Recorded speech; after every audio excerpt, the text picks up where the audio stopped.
জুবিন গাৰ্গক যোৱাকালি ৰাতি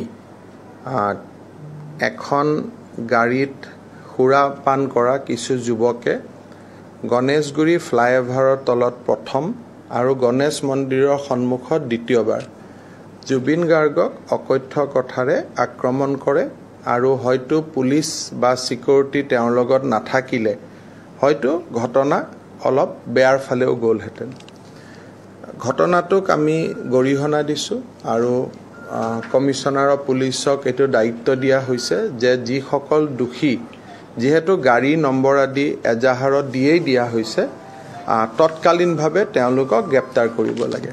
জুবিন গাৰ্গ সম্পৰ্কত মই দুটা কথা স্পষ্টভাৱে ক'ব খোজোঁ যে ভূপেন হাজৰিকা ডাঙৰীয়া যেতিয়া জীয়াই আছিল তেতিয়া অসমৰ মানুহে তেখেতকো সেই সময়ত বিভিন্ন সমালোচনা কটু সমালোচনাৰ জৰিয়তে ব্যতিব্যস্ত কৰি তুলিছিল একাংশ ৰাইজে।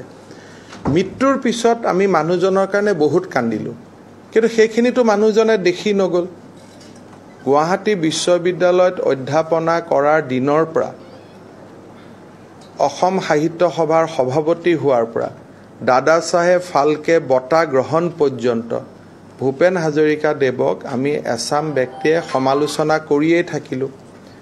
মৃত্যুৰ পিছত সেই একেবোৰ ব্যক্তিয়ে যিহেতু মোৰ চকুৰ আগতেই এইটো ইতিহাস আছিলে একেবোৰ ব্যক্তি আমি দুখ প্ৰকাশ কৰিলোঁ। এতিয়া ভূপেন হাজৰিকা দিৱসো আমি পাতোঁ, জন্ম দিৱস, মৃত্যু দিৱস, কিন্তু জীয়াই থকাৰ সময়ত যদি জাতিয়ে সন্মান দিব নোৱাৰে পিছত এইটোৰ কিমান মূল্য আমি নাজানো।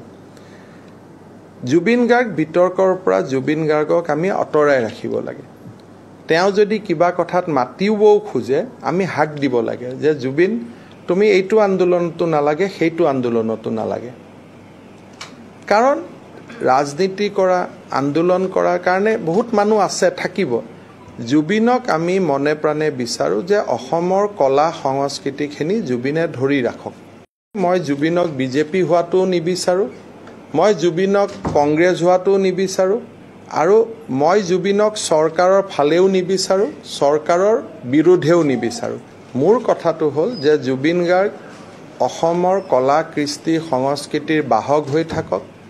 ৰাজনৈতিক কথাত আমি তেওঁক টানিব নালাগে, আৰু জুবিনৰ যিটো সহজ সৰল মন সেইটোক আমি কোনেও আমাৰ স্বাৰ্থত ব্যৱহাৰ কৰিব নালাগে। সেইটো যোনেই নহওক কিয়, মই মোক ধৰি কৈছোঁ, এনেকুৱা ধৰণৰ ঘটনাই জাতিটোৰ কাৰণে দুখ আনে। কালি যদি ভগৱানে নকৰক কিবা এটা হৈ গ'লহেঁতেন আমি কোনেও কাকো ক্ষমা কৰিব নোৱাৰিলোহেঁতেন।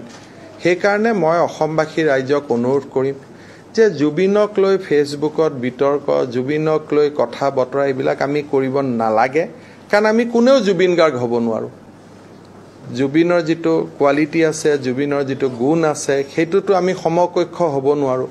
সেইকাৰণে বিতৰ্কৰ পৰা জুবিনক দূৰত ৰাখি আমি অসমৰ কলা সংস্কৃতি সাধনাত বোলছবি জগতত জুবিনক দেখা পাব লাগে। তেওঁ বহুত ওপৰলৈ যাব লাগে, অসম মাতৃৰ বাবে সুনাম কঢ়িয়াই আনিব লাগে। বাকী ৰাজনীতি কৰিবৰ কাৰণে আমিতো আছোঁৱেই, সেইটোকে কৰি থাকোঁ, আমি সেইটো কৰি থাকিম। গতিকে মই খুব অনুৰোধ কৰিম যে পলিটিকেল লিডাৰে জুবিন গাৰ্গৰ বিষয়ে বহুত বেছি কমেণ্ট, কোনো দলৰ মানুহে নিজকে জুবিন গাৰ্গ আমাৰ লগত আছে এই ধৰণৰ কথা বতৰা সকলোৰে পৰা দূৰত থাকি, কোনো আন্দোলনৰ বিৰোধিতা কৰিছে নে সমৰ্থন কৰিছে এইবিলাকৰ পৰা বহু যোজন দূৰত থাকি জুবিনক জুবিন হৈ থকাৰ বাবে আমি সকলোৱে সুবিধা কৰি দিব লাগে।